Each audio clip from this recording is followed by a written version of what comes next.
HDL cholesterol, ApoA-I and glaucoma. Friend or foe?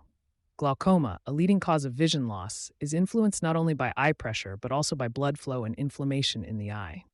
Some researchers are asking whether HDL cholesterol, often called good cholesterol, and its main protein component, apolipoprotein AI, ApoA-I, help protect the optic nerve, or if under certain conditions they work in a paradoxical way.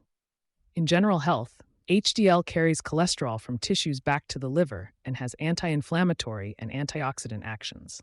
For example, HDL stimulates blood vessel cells to make nitric oxide, NO, a molecule that relaxes vessels and improves blood flow. HDL particles also carry enzymes like peroxidase 1, ApoA-I, that break down harmful oxidized fats. In fact, research in eye disease notes that low ApoA-I activity, and thus dysfunctional HDL, has been seen in glaucoma patients. ApoA-I, the main protein on HDL, itself has strong anti-inflammatory effects. Its levels drop sharply during acute inflammation, and it can suppress key inflammatory signals like TNF-α and IL-1. In short, under healthy conditions, HDL and ApoA-I tend to support blood vessel health and tame inflammation, which should, in theory, help keep the tiny retinal and optic nerve blood vessels open. The HDL paradox in chronic disease.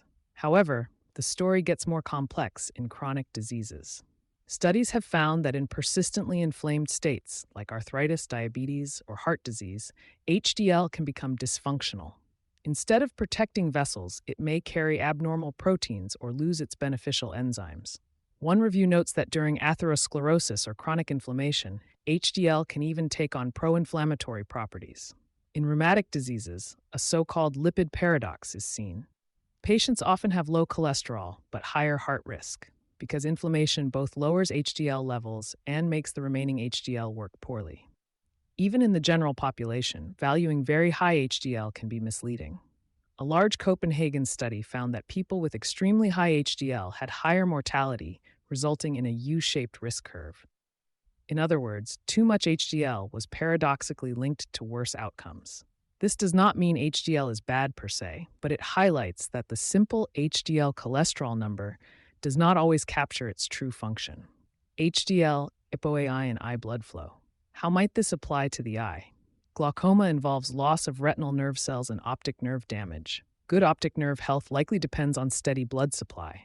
Optical Coherence Tomography Angiography, OCT, is a scan that lets doctors see tiny blood vessels in the eye. Studies show that glaucoma patients often have reduced vessel density on OCT, especially around the optic nerve and macula, and worse visual field if blood flow is poorer.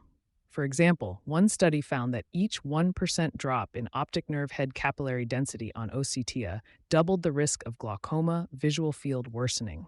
In other words, better ocular perfusion, blood flow, appears to slow disease progression.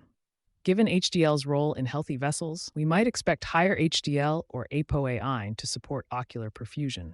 Indeed, some groups have found higher HDL or ApoA-I is linked to healthier eye measures. A molecular vision study of 282 normal tension glaucoma patients reported that higher HDL was associated with less optic nerve cupping and thicker nerve fiber layers, both signs of milder glaucoma damage. Another meta-analysis across 796 glaucoma patients found that, on average, glaucoma was associated with slightly lower HDL-C than in people without glaucoma. In some Chinese glaucoma patients, HDL and ApoA-I levels inversely correlated with eye pressure. More HDL linked to lower intraocular pressure, possibly via blood vessel and drainage effects. On the other hand, there is evidence of a paradox in eye disease. One eye fluid study found higher ApoA-I levels in glaucoma patients compared to controls.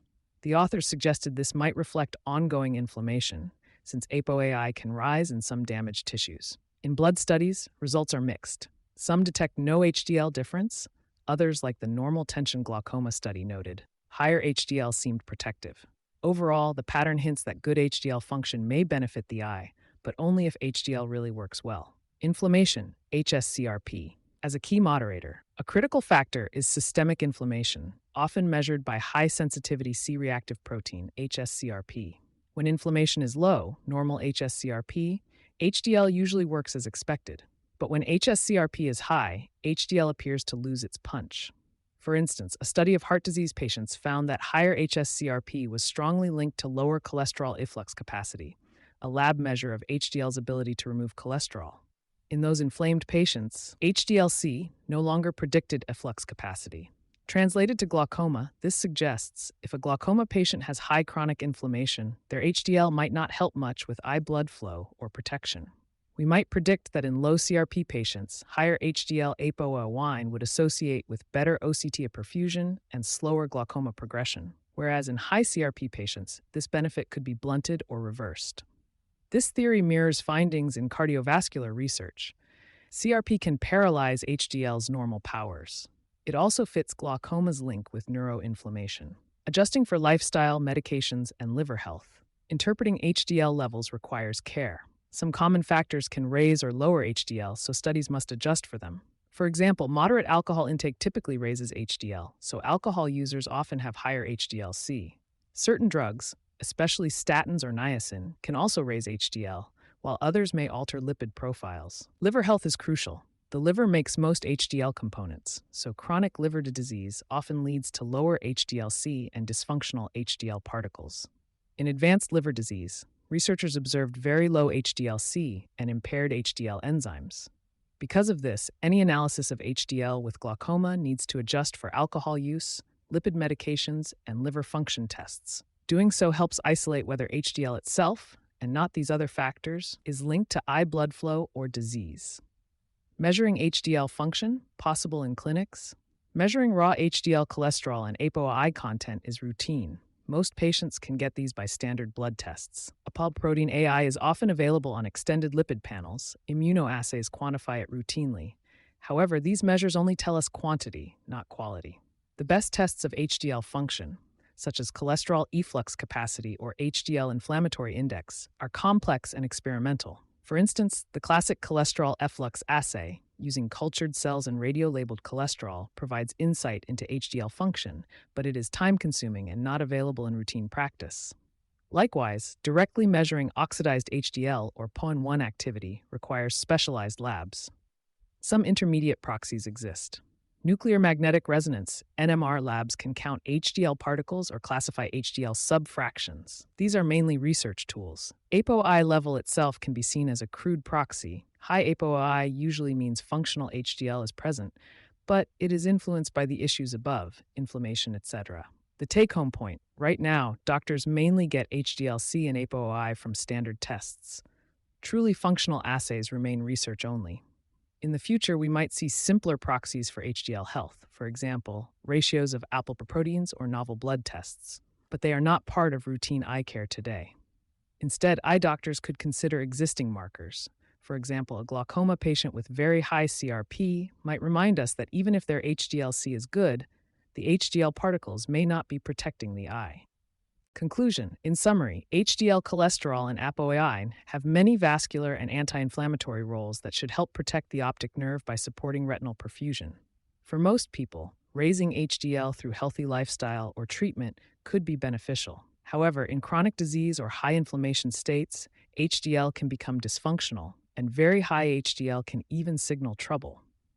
In glaucoma specifically, lower HDL ApoA often goes along with worse disease, suggesting a protective trend, but some studies find higher ApoA-I in glaucoma eyes, possibly reflecting inflammation.